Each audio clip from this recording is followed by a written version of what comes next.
Hi friends, మీకు గుజ్జు కంప్లీట్గా అరిగిపోయిందా?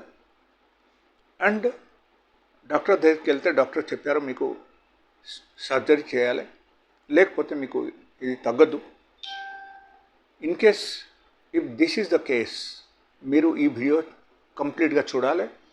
అండ్ ఈ వీడియో ద్వారా మీరు డెఫినెట్గా సర్జరీకి ఆపేయచ్చు. ఓకే, సో మీరు చేయాల్సింది ఏంటంటే, లైక్ గుజ్జు అరిగిపోయినా, లేకపోతే మీకు మోకాలు నొప్పి బాగా పెరిగిపోయినా, లేకపోతే మోకాళ్ళు బాగా బాపు వచ్చేసింది, అండ్ దాంతోపాటు పాదాల దగ్గర కూడా బాపు వచ్చేసింది, నొప్పితో మీరు నడవలేకపోతున్నారు, దెన్ అప్పుడు మాత్రం ఇది బాగా పనిచేస్తాయి. ఈ చిట్కా మీరు పాటించండి, 100 to 100% మీకు బెనిఫిట్స్ వస్తాయి. And within 30 days your problem will be permanently cure.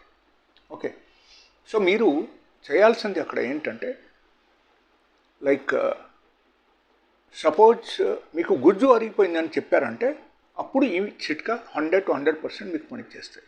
Okay, మీకు నార్మల్గా తెలిసి ఉంటుంది పారిజాత ఆకు. పారిజాత ఆకు 4 ఆకు తీసుకోండి. ఓకే, దాంతోపాటు మీరు 4 పువ్వు తీసుకోండి. అండ్ పారిజాత స్టెమ్ కూడా మేబీ 1 or 2 తీసుకోండి. That is more than enough. ఇది అన్నీ మీరు తీసుకున్న తర్వాత మీరు ఏం చేయాలంటే, రాత్రిపూట కొంచెం నీళ్ళు వేడి చేయండి. వేడి చేసిన తర్వాత మీరు దింపేయండి. దింపేసిన తర్వాత ఈ ఐటమ్స్ అన్నీ దానిలో వేసేసి మీరు నెక్స్ట్ డే మార్నింగ్ వరకు ఉంచండి. నెక్స్ట్ డే మార్నింగ్ లేచి ఫస్ట్ ఇదే మీరు తాగండి. ఓకే, ఇది ఎలాగే డైలీ 1 time చేయండి అండ్ 30 days చేయండి. దెన్ యూ సీ, మీకు ఇన్ కేస్ గుజ్జు అరిగిపోయిందంటే 100 to 100% అక్కడ మీకు గుజ్జు రీజనరేషన్ రావడం అవకాశం ఉంది.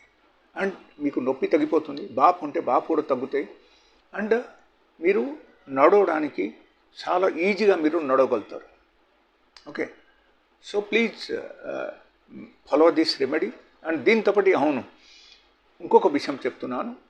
In case age is more than 50, then మీరు చేయాల్సింది ఏంటంటే, డైలీ జస్ట్ గోధుమ దాన క్వాంటిటీలు, గోధుమ దాన ఎంత ఉంది అంత క్వాంటిటీలు, సున్నం, మీరు పాన్లు యూజ్ చేస్తారు కదా, పాన్ తిన్నప్పుడు మనకు సున్నం యూజ్ చేస్తారు కదా, ఆ సున్నం మీరు ఏం చేయాలంటే అంత క్వాంటిటీ గోధుమ దాన క్వాంటిటీలు మీరు డైలీ బేసిస్లో కొంచెం మజ్జిగలు కలిపేసి మీరు తాగడం మొదలుపెట్టండి. You take it for daily 1 time and take it for 30 days along with this.